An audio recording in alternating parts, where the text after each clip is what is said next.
Bonjour tout le monde, c'est Mélanie Charret, votre coach familial. On est rendu au défi numéro 27. J'ai reçu un courriel d'une maman qui me demandait comment faire pour parler avec son adolescente, lui dire des commentaires ou des remarques sans qu'elle se sente chicanée. Alors, mon défi est celui-ci. Comment faire pour t'aider à avoir ou à mettre en pratique certains trucs pour avoir une meilleure communication avec ton ado? Alors, j'ai quelques petites astuces pour toi.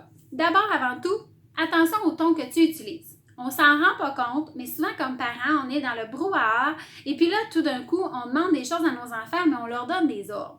Et les ados, ils détestent ça. Quand les enfants sont petits, on leur donne des ordres, ils obéissent, ça va bien. Mais quand ils deviennent ados, ils ne veulent plus obéir. Les enfants, les ados, à ce moment-là, à cet âge-là, puis là, je parle de 11-12 ans, ça commence déjà à cet âge-là. Ils ont le goût qu'on soit plus un copilote qu'on soit un boss. OK? Alors, dans la façon de coopérer, ça va changer. Juste avec notre ton, des fois, ça peut faire la différence. Parce qu'on est là, viens mettre la table, viens ranger ton linge, va prendre ta douche. On est toujours en train de donner des ordres, puis les ados n'aiment pas ça. Ils veulent vraiment, sont en train de créer leur identité. Ils veulent être pris comme une personne à part entière. Ils se voient beaucoup plus grands qu'ils sont. Fait qu'à ce moment-là, il faut faire attention à la façon dont on te demande les choses.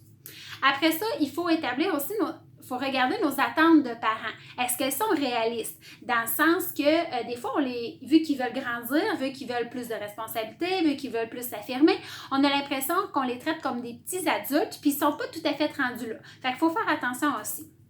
On fait attention d'avoir une relation qui est donnant-donnant. Ça veut dire, je vais te rendre service, mais rends-moi toi aussi service. Par exemple, je vais te faire un lift, mais tu reviens en taxibus, par exemple. Tu sais, d'essayer d'avoir une relation donnant-donnant pour que toutes les deux fassent leur part. Après ça, on va apprendre à nos ados aussi à prendre soin d'eux. J'en ai parlé dans une autre capsule, d'apprendre à nos ados à prendre soin d'eux parce qu'ils accumulent beaucoup trop de choses. C'est comme s'il y avait un petit pot d'amour, puis il y avait un petit pot de tout ce qui me gosse, tout ce qui m'énerve, tout ce qui est moche, OK? Fait que le petit pot d'amour, ça, c'est nous, dans leur entourage, les parents, quand on passe du temps avec eux, on va remplir ce petit pot d'amour-là. Puis quand ça va pas bien à l'école, ça va pas bien avec les amis, ça va dans le petit pot de trop plein, OK? Puis quand le petit pot de trop plein est trop plein, ça fait déborder la goutte, bien là, notre ado va exploser beaucoup plus facilement. Déjà que la gestion des émotions est plus difficile. Son cerveau est en train de se réorganiser, fait que la gestion des émotions, il est plus à fleur de peau, OK? Puis ça fait partie de son développement, c'est normal. C'est pas pour autant qu'on doit le tolérer. Sauf que c'est quand même normal. Alors, le petit pot de trop plein, à l'adolescence, il est souvent sur le bord. Fait que là, une petite remarque, un petit ton peut faire déborder ce vase-là. Alors, là, il vous garoche ça dans plein visage, puis là, des fois, on comprend même pas. On est là, ben voyons. En plus, nos ados, ce qu'on oublie, c'est que quand ils étaient petits, il pensait plus au moment présent.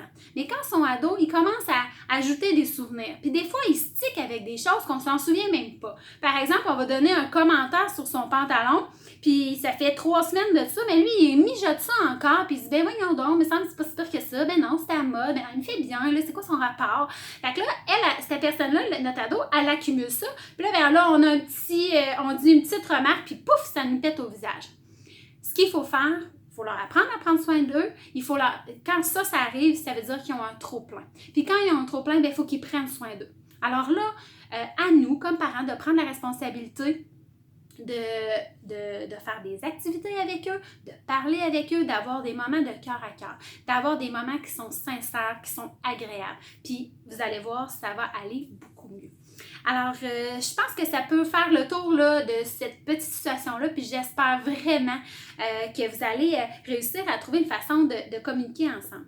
Un autre point que je pense tout à coup, ça serait les petits points rouges. Les boutons rouges. Comme personne, on a tous des boutons rouges. Moi, mettons, un ado qui lève les yeux vers le ciel, ça me tape ses nerfs. Mon chum, un ado qui sacre, ça va le taper ses nerfs. Ben ça, c'est nos boutons rouges, OK? Un enfant qui crie, moi, ça m'agresse, ça n'a pas de bon sens. Toi, ton bouton rouge, c'est quoi? Demandez-le aussi à vos enfants, à vos ados. C'est quoi ton bouton rouge? Ah, maman, là, quand tu parles de mon linge, ça m'énerve, là, tu connais rien à la mode.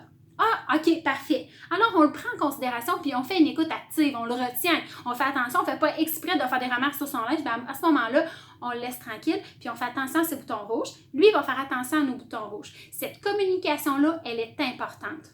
Faites-le dans des moments agréables parce que vous êtes toutes les deux beaucoup plus disponibles.